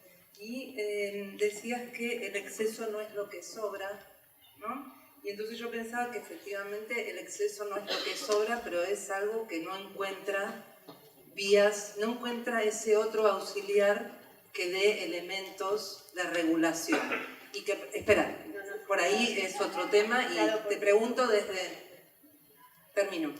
Que no encuentra, digamos, algo que lo enganche a un lenguaje o a un código, porque en realidad sí, son cuerpos que exceden los códigos, es que hay algo que no se puede nombrar de eso que sacude el cuerpo. Entonces, simplemente, ahora me lo dices desde el otro lado.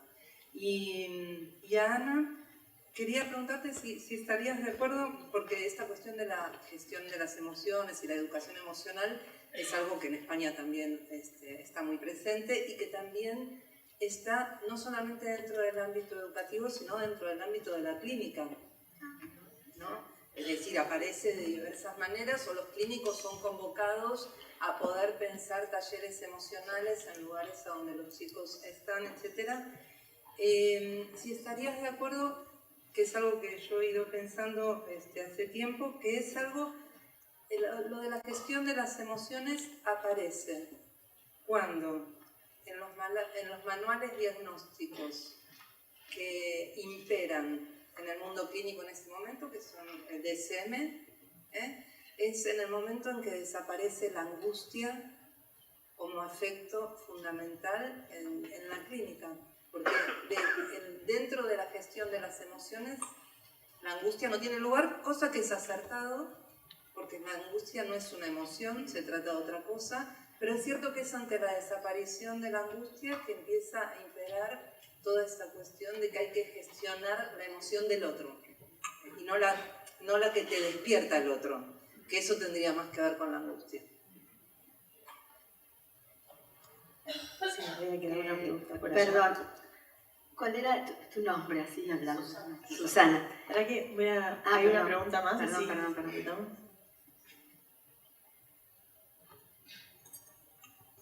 Sí, bueno, Alejandra, y ya citándome en el campo educativo, mi pregunta es, ¿cómo pensar lo inesperado reponiendo o poniendo lo que es los objetos de la cultura con los que trabajamos, ¿no? O sea, lo que es la enseñanza?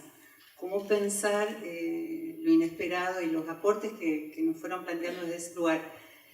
Yo recién, a propósito de la poesía con la que cerró la bienvenida y en relación con la educación emocional, pensaba qué diferente que es hacer lugar al arte a pensar la educación emocional, ¿no? Pero me interesa en realidad esto primero que planteaba.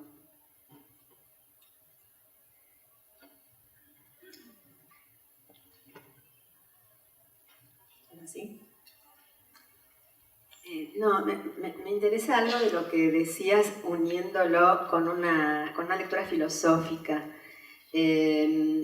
Tanto Simondon como Bergson, desde lugares que yo los leo conjuntamente, aunque ellos tal vez en algún punto se separan, hablan de lo preindividual en un caso, Simondon, y de lo virtual en el caso de Bergson, ligado a tu pregunta sobre el exceso, que para nosotros es lo que excede, no es el exceso. Lo preindividual sería aquello que no tiene forma acabada, que no tiene forma, pero que existe, que no, digamos que está, pero que tal vez no tiene forma de existencia. Emociones, sensaciones, lenguajes, gestos, bueno, una materialidad de fuerzas que aún no se han constituido. La idea de Simondon es que en verdad lo interesante es pensar la constitución de lo individuado siempre atravesado por lo preindividuado, de manera que siempre exista la posibilidad de su devenir, de sus nuevas configuraciones.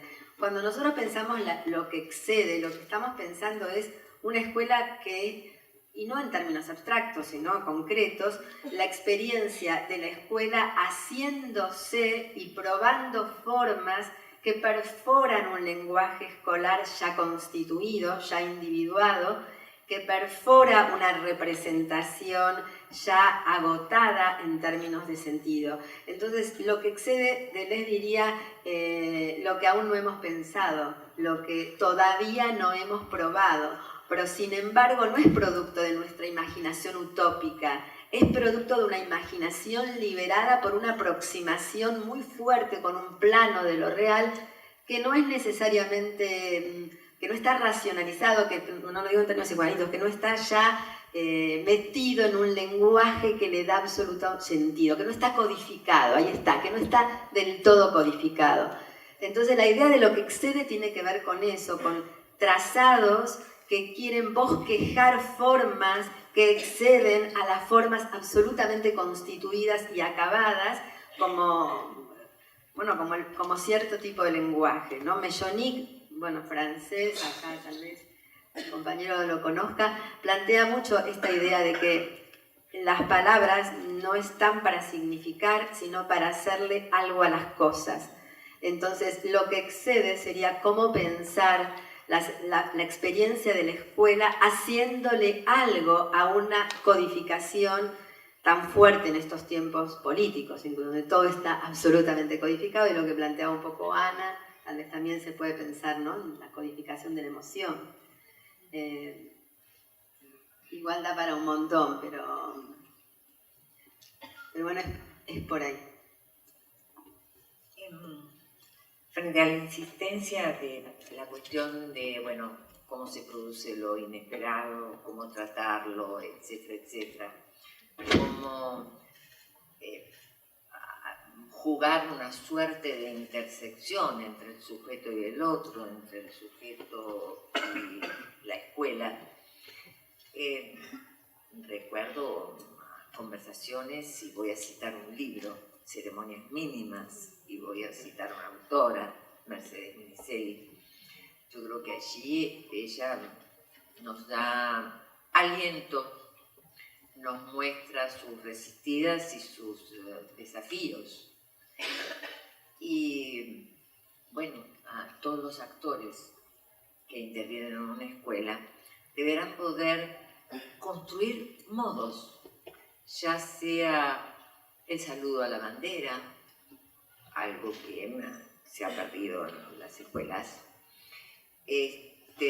o el día y la hora del despioje, y bueno, ¿no? Se consiguen los productos, y ese día y esa hora se despioja a todos los niños y pueden colaborar entre ellos. Digo, las ceremonias mínimas pueden ser enseñar la M va antes de P, o la M va antes de B larga. Cuando entre la directora la vamos a saludar, o cuando entre otra maestra la vamos a saludar. No serán momentos fáciles para los intervenientes de una escuela de hoy. No creo que sea nada fácil decirle a los niños que están en el patio que formen una fila, mucho menos que tomen distancia, bueno, eso ya, ¿no? Pero habrá que inventar, construir un modo de saludar a la bandera. Yo creo que es construir un sujeto que pueda ser ciudadano, y esa es mi apuesta.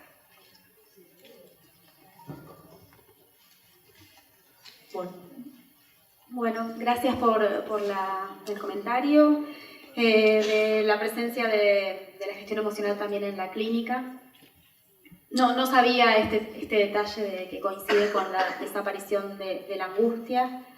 Y esta aclaración que tuviste que hacer, pero bueno, la angustia no es una emoción. Me parece que ahí estamos medio perdidos y estamos entiendo que no lo dijiste clasificatoriamente, pero nos están incitando a decir qué es una emoción y qué no es, y qué entraría, y después, bueno, cuáles son las buenas y las malas.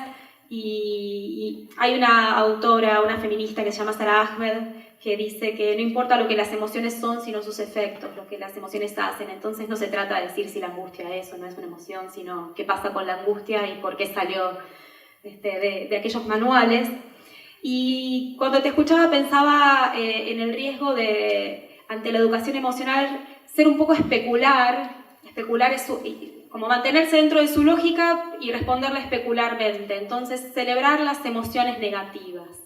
Como la psicología positiva no las quiere, nosotros las celebramos. Y si seguimos con esa lógica de la educación emocional, las vamos a celebrar cosificada y aisladamente. Entonces, yo te opongo a tu alegría el odio y seguimos en el mismo cerco de construcción de los problemas, que no se trata de celebrar lo negativo en sí mismo, sufrimiento, el odio, el dolor, sino de poder ver qué lo produce y poder establecer tramas ahí, porque me parece que si no, estamos como respondiéndole con su mismo lenguaje a la educación emocional. No digo que vos estabas diciéndolo, estoy como pensando a partir de tu intervención. No me parece que haya que celebrar la ira, el odio, la indignación, pero cuando uno ve, no sé, lo que está pasando con el feminismo, no está haciendo, y con el movimiento de mujeres, no está haciendo ni una menos, no es sin bronca esa salida a la calle, pero no es que celebramos la bronca, celebramos la salida a la calle, qué sé yo, 1000 cosas, es muy largo, pero me parece que si no le respondemos a la alegría con la bronca en el aire y no tiene mucho sentido. Y en este punto, en relación a la otra intervención de reponer los objetos de la cultura, yo suelo hacer una pregunta que es ¿de qué no estamos hablando cuando hablamos tanto de emociones? Y es un poco eso, que estamos tan focalizados en esta clasificación de emociones y en preguntar a las personas qué sienten, como si ahí hubiera una verdad oculta que tenemos que develar y bueno, y hay un desplazamiento de los objetos de la cultura, creo, en esta celebración de lo emocional. Por eso me parece interesante reponer eso que traías. Que bueno, gracias. Bueno, tenemos un par de preguntas más, no sé cuántas más podemos hacer.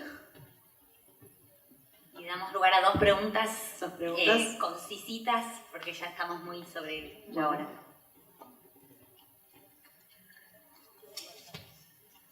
Cuando hablamos de qué lugar le damos a las escuelas, cuando decimos algo que irrumpe, a veces nosotros en los institutos de formación docente vemos que no hay una atención hacia el signo que nos está diciendo qué es lo que está pasando, para evitar que ese malestar se determine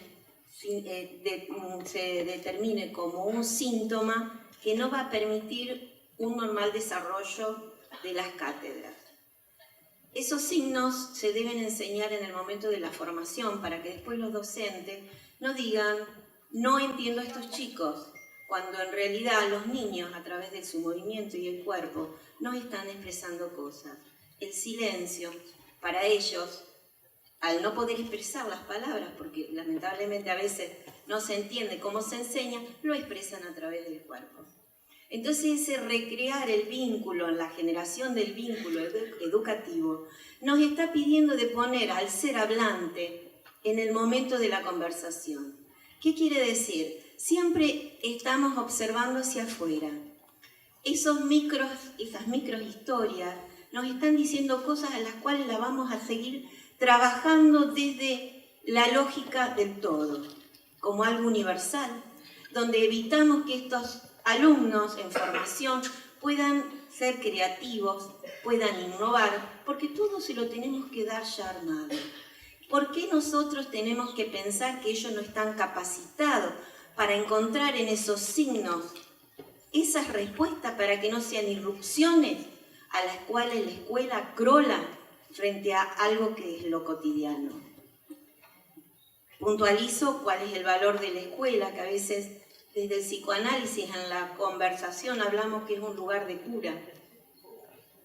¿Dónde nos estamos parando nosotros como formadores si no aceptamos que las emociones como historias personales, como dice Segundo Moyano, desde el valor del bien cultural, si no lo vamos a interpretar desde las emociones propias, ¿a dónde vamos a permitir que ese alumno sea quien recree esa historia, la cual viene heredada, para poder transformarla y modificarla a esa generación que le toca vivir?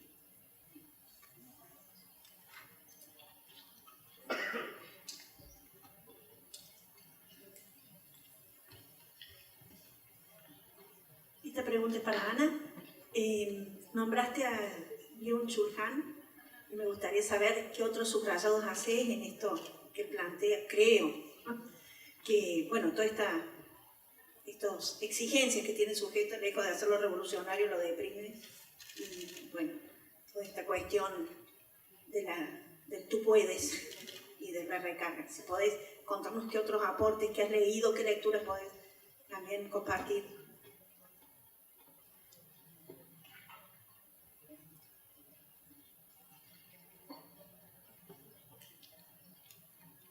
Una pregunta más, dale.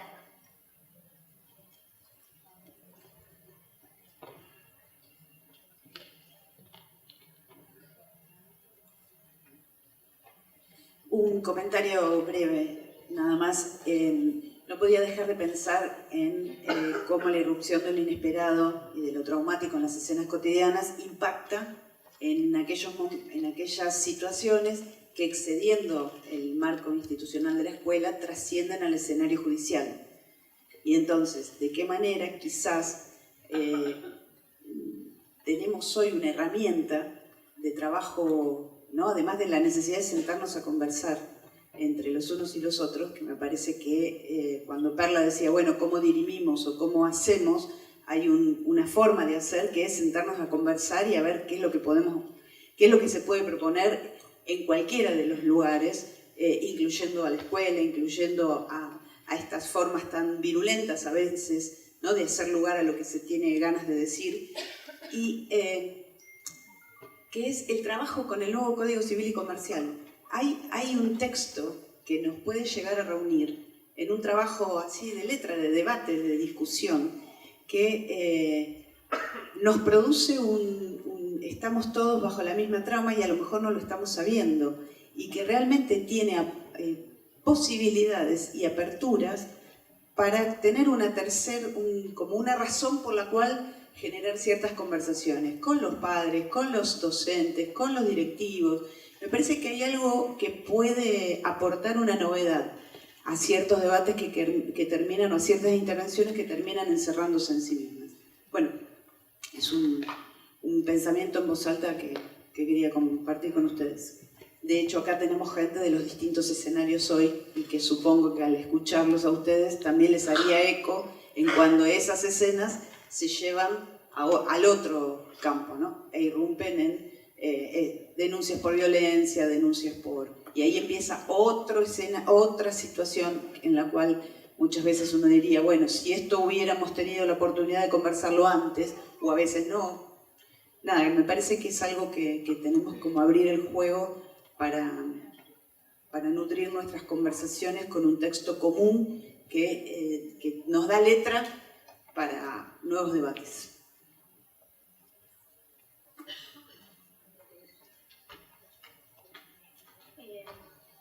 Contesto tu pregunta en relación a qué leer y que Eva y Luz tiene muchas cosas sobre el amor y bueno, sí, sobre estos temas, aunque no está pensando en la educación. En educación tenemos área de vacancia, me parece. Hay que leer de otras disciplinas e ir pensando específicamente este tema en nuestro campo. Y pensaba, no sé qué pensarán tantos psicoanalistas en la sala, pero Ehrenberg, La fatiga de ser uno mismo, Depresión y sociedad, que es un libro de hace bastante tiempo, pero que vale mucho para pensar en tú puedes.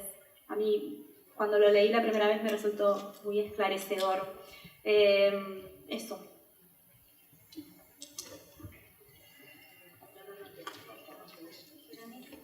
Bueno, estamos en horario. Les agradecemos mucho, seguiremos pensando a lo largo de estos días. El miércoles intentaremos puntuar